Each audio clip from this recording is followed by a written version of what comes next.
W.E.B. Du Bois once said, "The problem of the 20th century is the problem of the color line." Recently and historically, there have been many events that have demonstrated racial inequality.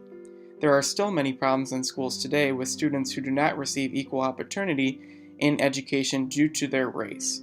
Even after the end of slavery and desegregation of schools, there hasn't been enough change in order to create equal educational opportunity.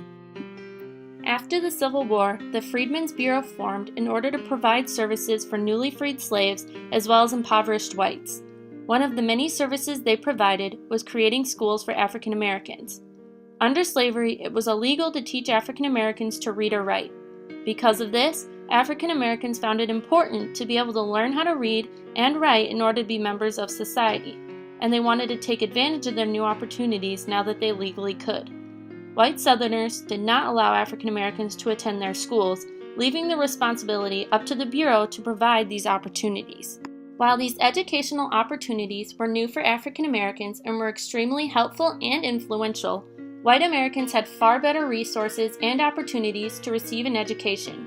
For example, upper-class white Americans had access to academies and high-end educational facilities like the Lucy Cobb Institute. In looking at the picture of the White Academy on the left and the school built by the Freedmen's Bureau on the right, it's clear just by the outside of the building which school was the best quality.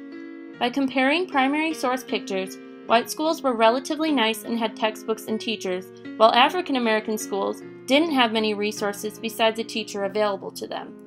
There was not an equal opportunity for African Americans in education in comparison to what was available to the white Americans. In the decades following Reconstruction, battles over schooling took place in the courts. While the 14th Amendment's Equal Protection Clause forced the states to give everyone, minority or otherwise, living in the state, equal protection of the law, many states found ways around that. An 1896 court case, Plessy v. Ferguson, made it a standard for blacks to have separate public spaces from the whites. However, the schools had to be equal in quality. For the next 60 years, many court cases examined the relationship between black students being rejected from the white schools and the conditions of the black schools. They led people to question whether the Plessy decision should be overturned.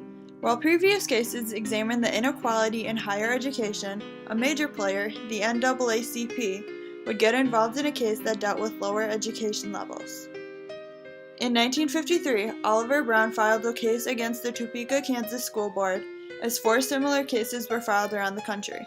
In a combined case heard at the Supreme Court, the Plessy decision was overturned. However, schools did not integrate right away. The national government had to step in instances, like the Little Rock Nine, to allow the black students into the previously all-white schools, and every school eventually became integrated. After the desegregation of schools, racial inequality and educational opportunity were still being debated. No Child Left Behind, or NCLB, is one prime example that many use to point out racial inequality. The NCLB Act was signed into law on January 8, 2002. Based on the 2002 law, states must test students in math and reading in 3rd grade through 8th grade and once in high school.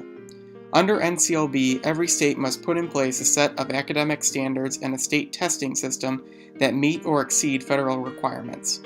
While some believe NCLB is a great addition to providing educational help to students, many others point to the flaws of the program. From a teaching perspective and teaching for social justice, many believe that the NCLB model will be detrimental to the public educational system, and on a closer level, people in communities of color could be affected the most by the NCLB model in a negative way. According to Carlos Ovando, professor of curriculum and instruction and educational leadership and policy studies, Arizona State University, NCLB could lead to several problems such as increasing the number of testing schools will have to perform will hurt their educational performance rather than improve it. Poor schools and poor communities will be hurt the most by these new sanctions being imposed, rather than creating better educational services. The NCLB will cause further inequality in schools.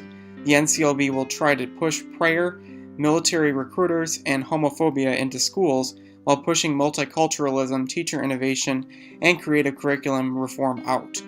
Pushing multiculturalism out could become apparent when schools must focus more on teaching to the standardized tests. Because of this, students could be grouped by race due to categorizing based on how well they perform on tests. By doing this, one can argue that racial inequality is apparent because those of different races and/or cultures will be separated from others. Thus, revisions in NCLB need to be taken to prevent this from happening, in order to preserve multiculturalism and racial integration within schools. Along with the racism in education, there is evidence of racism in extracurricular organizations.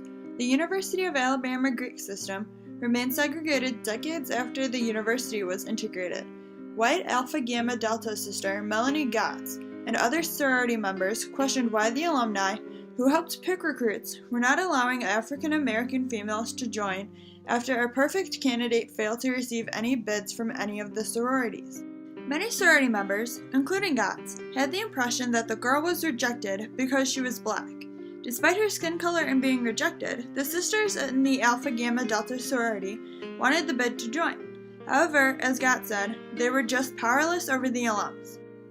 After the university admitted that some sororities rejected members on the basis of race and gaining national attention, some sororities accepted 11 African American women like Hallie Lindsey and Cami McCann, and the University of Alabama president Judy Bonner opened a continuous bidding process in an effort to further desegregate the sororities.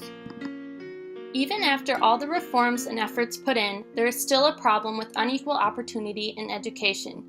African Americans have worked hard in order to gain access to education and desegregate schools, and this has somewhat helped with the imbalance. However, education still isn't equal. Low economic level schools are being further secluded by more recent acts like No Child Left Behind, which are supposed to be helping Americans yet are doing the opposite. It may be the 21st century, but 18th and 19th century issues are still reoccurring today. Over 100 years have passed, and no large leaps have been made to attack educational inequality. Moving forward, Americans need to recognize that there is a problem with educational opportunity and begin speaking out so that society as a whole can work towards a better future.